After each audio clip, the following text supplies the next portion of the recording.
बिस्मिल्लाहिर्रहमानिर्रहीम। अस्सलाम वालेकुम नाज़रीन, आप यूट्यूब चैनल देख रहे हैं। मैं इमरान खान हूँ। पाकिस्तानी पॉलिटिक्स पे बात करते हैं। यहाँ बहुत शोर मचा हुआ है, वीडियोज़ का, ऑडियोज़ का, कुछ और भी आने वाली हैं, मैं आपको बताता हूँ। और कुछ के बारे में तो मुझे पता भी है कि उनमें क्या चल रहा है। एक आधी मैंने आपको बताई भी थी, आपको याद होगा। बहरहाल शुरू करते हैं एक और कहानी से।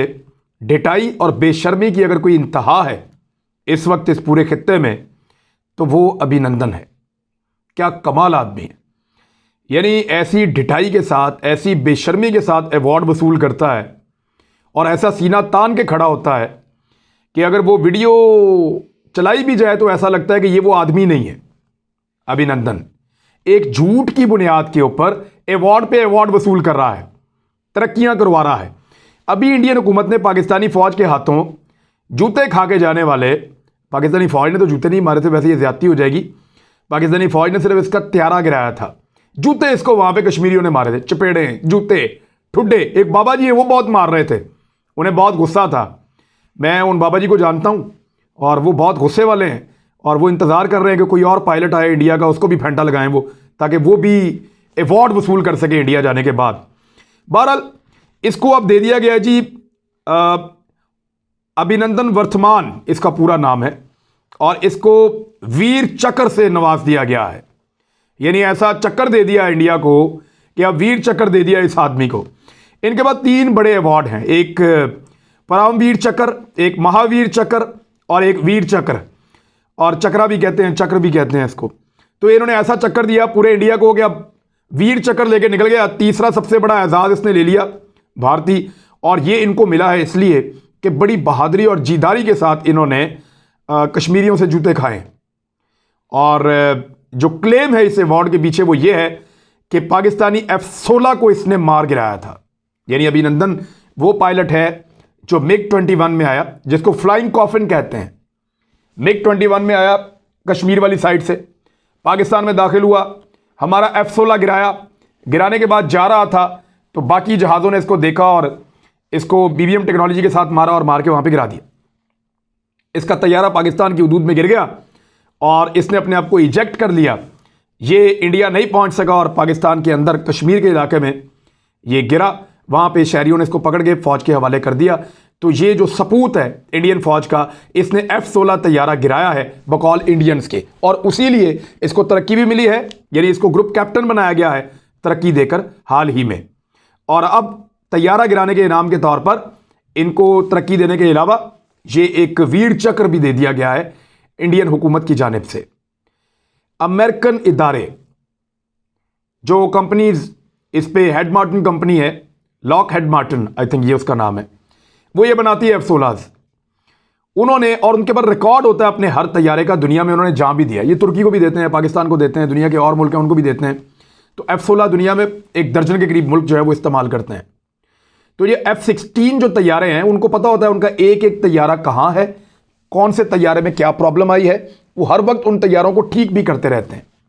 उन्होंने फौरन बताया कि पाकिस्तान के फ्लीट के अंदर से एक भी तैयारा मिसिंग नहीं है।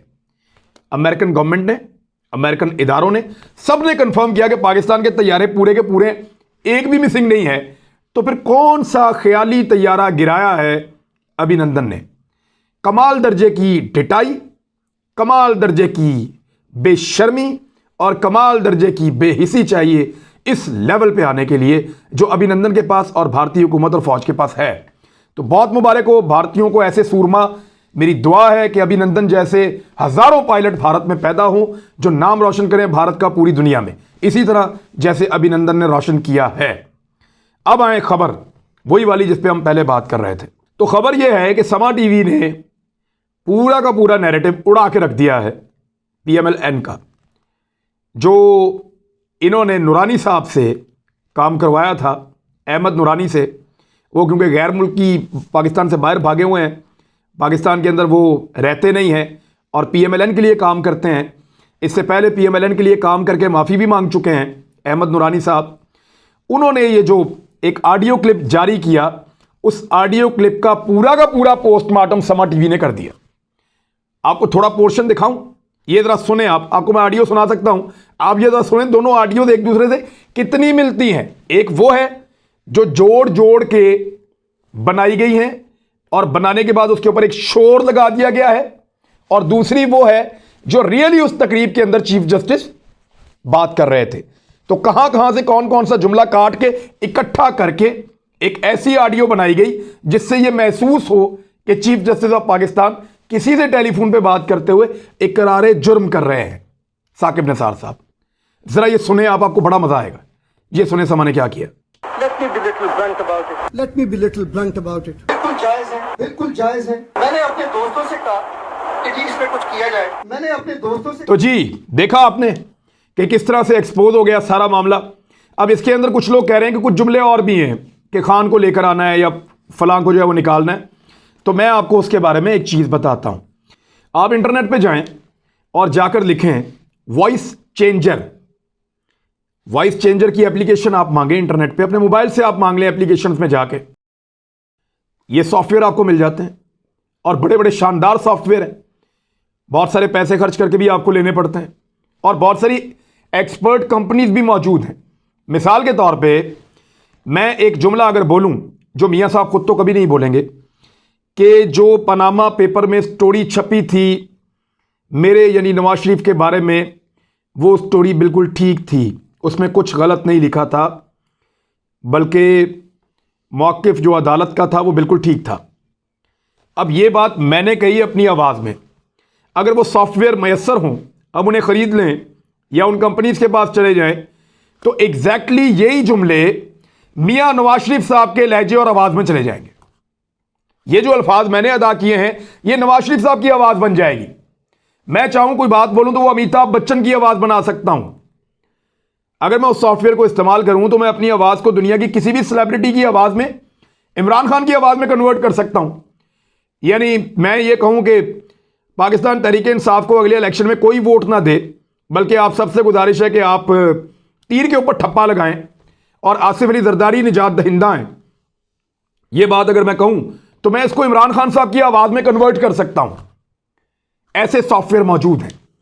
अब जो हुआ है उसमें कुछ शुबा यह किया जा रहा है कि ये खेला गया है।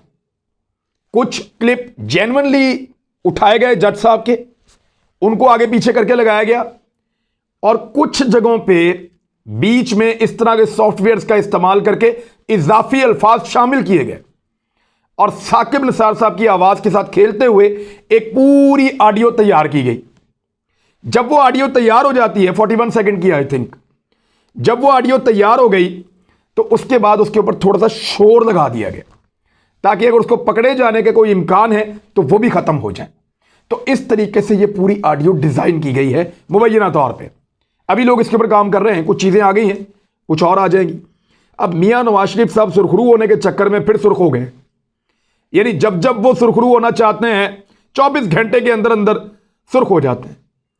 मेरा यह मानना है कि इस तरह की जब चीजें आप करते हैं तो आप अपने केस को मजीद खराब करते हैं।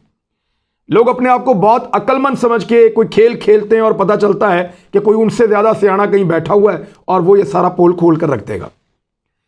किसको पता था कि कैलिबरी फॉन्ट में ऐसी गलती पकड़ी जाएगी, यानी एक ऐसे फॉन्ट का इस्तेमाल कर लिया इन्होंने जो उस वक्त तक बना ही नहीं था, यानी वो फॉन्ट मौजूद ही नहीं था, वो इजाद ही नहीं हुआ था, उससे एक लेटर लिख के सुप्रीम कोर्ट में जमा करवा दिया कि जनाब ये फलां तरीका है, और ये गलती भी पकड़ी गई।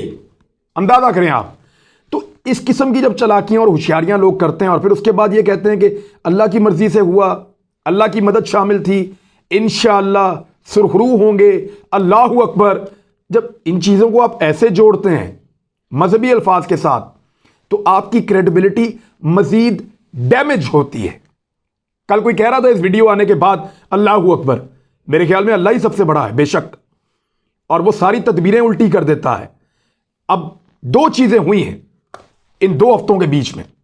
एक राणा शमीम, उसका एफिडेविट, उसके बेटे ने वो सारे पोल खोल दिए पकड़ के जो कोई बाहर वाला खोल ही नहीं सकता था।